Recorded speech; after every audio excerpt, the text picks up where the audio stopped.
అదే RTV app వార్తల్ని క్షణాల్లో చదివే అవకాశం ఉంటుంది. ఒక న్యూస్ పేపర్, ఒక టెలివిజన్ ఛానల్ మీ చేతుల్లో ఎప్పుడూ ఉంటాయి. ఈరోజు మన రాష్ట్రంలో మనం అందరం కూడా గమనిస్తున్నాము. విజయవాడలో ఏ విధంగా కొన్ని ప్రాంతాల్లో వరదలు వచ్చి ఇళ్ళన్నీ కూడా మునిగిపోయి ఇళ్లలో ఉన్న వాళ్ళు బయటికి రాలేక, కరెంటు లేక, తాగడానికి నీళ్లు, తినడానికి భోజనం లేకుండా చిన్నపిల్లలు, ముసలి వాళ్ళు, చాలా మంది ఆడవాళ్ళు ఇళ్లలో ఇరుక్కుపోయి బయటికి రాలేని పరిస్థితులలో ఉంటూ ఈరోజు ఆ వరద కారణం వల్ల చాలా మంది ఇబ్బందులు పడుతున్న సంఘటనలు మనం అందరం కూడా చూస్తున్నాం. నిజంగంటే అక్కడెక్కడో జరుగుతున్నా కూడా ఈ ప్రాంతంలో ఎక్కడో ఆళ్ళగడ్డలో కావచ్చు, ఇంకొక చోట కావచ్చు, కూర్చొని చూస్తున్న ప్రతి ఒక్కరికి కూడా ఏమైపోతుందో, అక్కడ ఏం జరుగుతుందో, పాపం ఎలా ఉన్నారనే ఒక ఆలోచన మాత్రం ప్రతి ఒక్కరిలో కూడా ఉంది. చంద్రబాబు నాయుడు గారు ఒక ముఖ్యమంత్రి హోదాలో ఆయన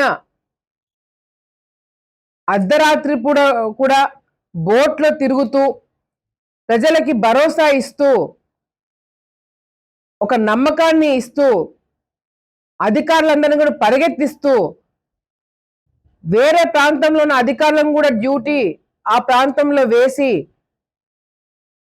ఆ రోజు హుదూద్ ఎట్లా వచ్చినప్పుడు చంద్రబాబు నాయుడు గారు వెంటనే చర్యలు తీసుకొని విశాఖపట్నంని కాపాడినారో, ఆ ప్రాంత వాసుల్ని కాపాడుకున్నామో, మళ్ళీ ఈరోజు విజయవాడలో రిలీఫ్ ఫండ్ కింద రేపు విజయవాడలో ఒక ప్రాంతము 43వ వార్డు, ఎందుకంటే ఆ 43వ వార్డుని ఎందుకు ఎంచుకున్నామంటే ఇక్కడ మన ఆలగడ్డలో మున్సిపల్ డిపార్ట్మెంట్ మొత్తం కూడా 43వ వార్డులో ఇన్ఛార్జ్ గా ఇచ్చారు. అక్కడ వెంకటరామరెడ్డి అక్కడే ఉన్నాడు, మున్సిపల్ కమిషనర్, మన మున్సిపల్ కమిషనరు. సో అక్కడ ఉన్న ఐఏఎస్ ఆఫీసర్తో మాట్లాడి 5 లక్షల రూపాయలు చెక్ ఇవ్వడమే కాకుండా భోజనాల ఏర్పాట్లు రేపటి నుంచి ఒక సచివాలయాన్ని ఎంచుకొని 1000 మందికి అంతా కూడా క్లియర్ అయ్యి ఒక దాంట్లో వచ్చినంత వరకు వాళ్ళకి మంచినీళ్ళు, భోజనాలు రేపటి నుంచే వాళ్ళకి డిస్ట్రిబ్యూట్ చేయడానికి ఇక్కడి నుంచి కూడా మేము వెళ్ళడం జరుగుతుందని చెప్పి కూడా ఈ సందర్భంగా తెలియజేసుకుంటూ, నాతో పాటు ఎవరైనా దాతలు రావాలనుకుంటే, ఏదైనా డొనేట్ చేయాలనుకుంటే నాతో పాటు మీరు కూడా విజయవాడకి రావాలని చెప్పి ఒక పిలుపుని ఈరోజు ఈ ప్రాంతంలో, ఆలగడ్డ ప్రాంతంలో ఉన్న ప్రతి ఒక్కరికి కూడా నేను స్పందించాలని చెప్పి కోరుకుంటున్నాం. ఎందుకంటే మన రాష్ట్రం, మన వాళ్ళు ఏ ప్రాంతమైనా సరే ఇబ్బంది పడుతున్నామంటే రేపు పొద్దున మనకేదైనా కష్టం వస్తే అందరు కూడా కదిలి వస్తారు. ఇప్పుడు ఆ అవసరము ఆ ప్రాంతంలో ఉంది కాబట్టి ఎక్కడెక్కడి నుంచో సినిమా యాక్టర్స్, క్రికెటర్స్ ప్రతి ఒక్కరు కూడా ముందుకొచ్చి వాళ్ళ స్థాయిలో వాళ్ళు సహాయం చేస్తున్నారు.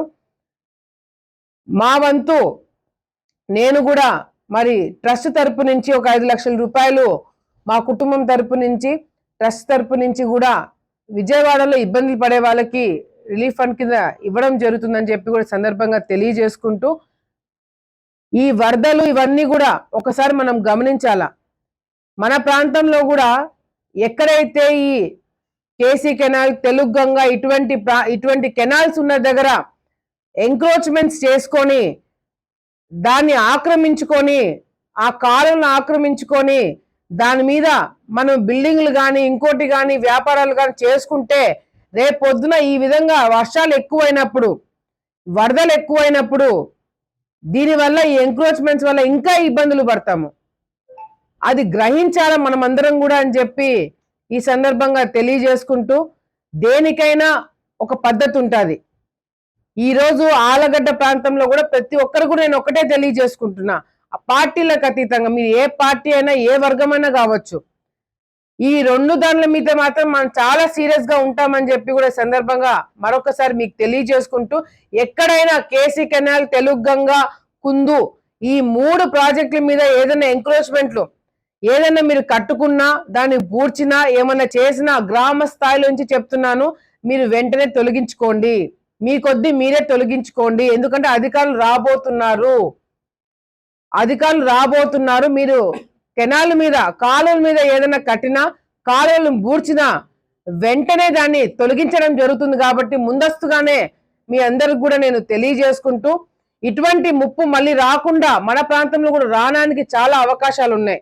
కానీ ఎన్నో సందర్భాల్లో గతంలో చంద్రబాబు నాయుడు గారు అధికారంలో అప్పుడు కూడా నీరు చెట్టు కార్యక్రమం ద్వారా ఎన్నో పొలాలు, ఎంతో పంట నష్టం కాకుండా కాపాడుకోవడం జరిగింది. ఎన్నో పొలాలకి దారి వేసుకోవడం జరిగింది. ఇట్లా చాలా వరకు ప్రజలకి, ముఖ్యంగా రైతులకి మేలు చేసేలాగా గతంలో చేసినాము, ఇప్పుడు కూడా చేయబోతున్నాము.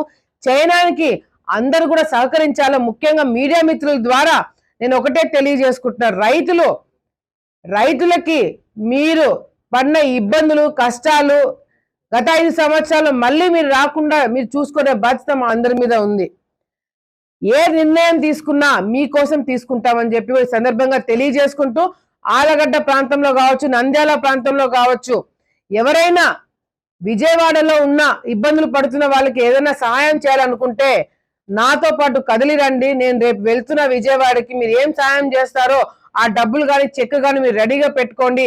అక్కడికి వెళ్ళిన తర్వాత వాలంటీర్లుగా మనం అందరం కూడా పనిచేసి అక్కడ ఆ ప్రాంతంలో ఉన్న ఇబ్బందులు పడుతున్న ప్రజలందరినీ కూడా కాపాడుకుందామని చెప్పి కూడా ఈ సందర్భంగా అందరికి కూడా పిలుపునిస్తున్నాను. మరిన్ని వీడియోస్ కోసం ఛానల్ ని సబ్స్క్రైబ్ చేయండి. లేటెస్ట్ అప్డేట్స్ కోసం వాట్సాప్ ఛానల్ ని ఫాలో చేయండి. అండ్ లింక్ డిస్క్రిప్షన్ లో ఉంది.